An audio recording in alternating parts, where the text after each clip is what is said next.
the Department of Corrections is the most misunderstood department in state government.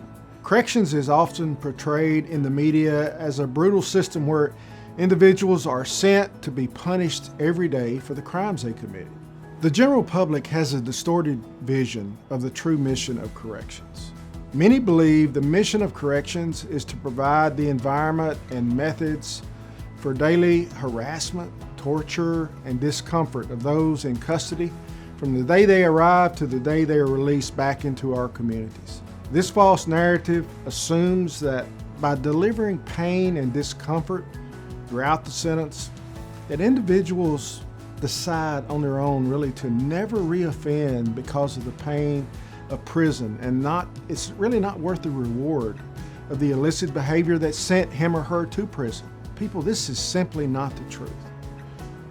The true mission of corrections is to enhance public safety by engaging justice-involved individuals, many at the lowest point in their life, and developing a plan and providing resources that prepare the individual to re-enter society and to become productive husbands, wives, fathers, mothers, brothers, sisters, and neighbors. It is important to remember that 95% of these people do return to our neighborhoods. Individuals are sent to prison as punishment for a crime they committed, not to be punished. This is a critical point for the public to understand. The complete and true mission of corrections, we must engage people who come to prison where they are in their life and identify the factors that contributed to the unlawful activity. Once identified, programs, incentives, treatments, and other resources must be provided to give people the opportunity to make a positive change and re-enter society as productive citizens. When people re-enter our neighborhoods as productive, law-abiding citizens, crime is reduced, victims are reduced, and our state is a healthier place to live and to raise a family. Every citizen in America should know and understand the true mission of corrections, because completing the true mission of corrections has a direct correlation with increasing public safety.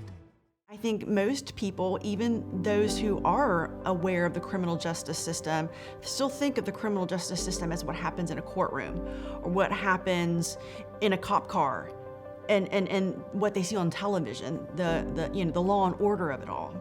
The movies, where you see, how it's played out, but no one really understands when the movie's over. The vast majority of what happens is corrections, and it's not as exciting, I guess. So, it's something that we just don't engage in as a public. It's not brought to our attention. There's not, Netflix isn't doing documentaries on things. When they do true crime documentaries, no one really talks about what happens once they've caught that person and put him in prison. What is prison doing now? That's not a part of the narrative. And so I think there is an unawareness of what corrections does, but that the problem with that leads to is it's not given the attention when you're talking about what good criminal justice policy is.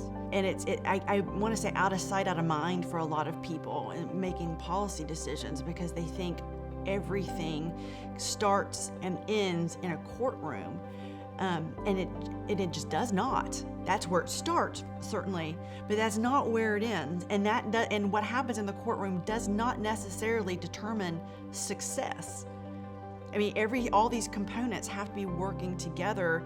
You sentence that individual for a crime they committed. They're either put on probation or they're put in prison. Well, what happens then? Because there has to be a process that we're all thinking about when we're discussing criminal justice policy that ensures, or at least puts us in the best position possible, that individual leaves better than when they went in. So if that when they went in is the only thing anybody cares about, then we're really missing the boat, because we're only taking care of the first part of the equation, not the second part of the equation. So we're never going to get it right.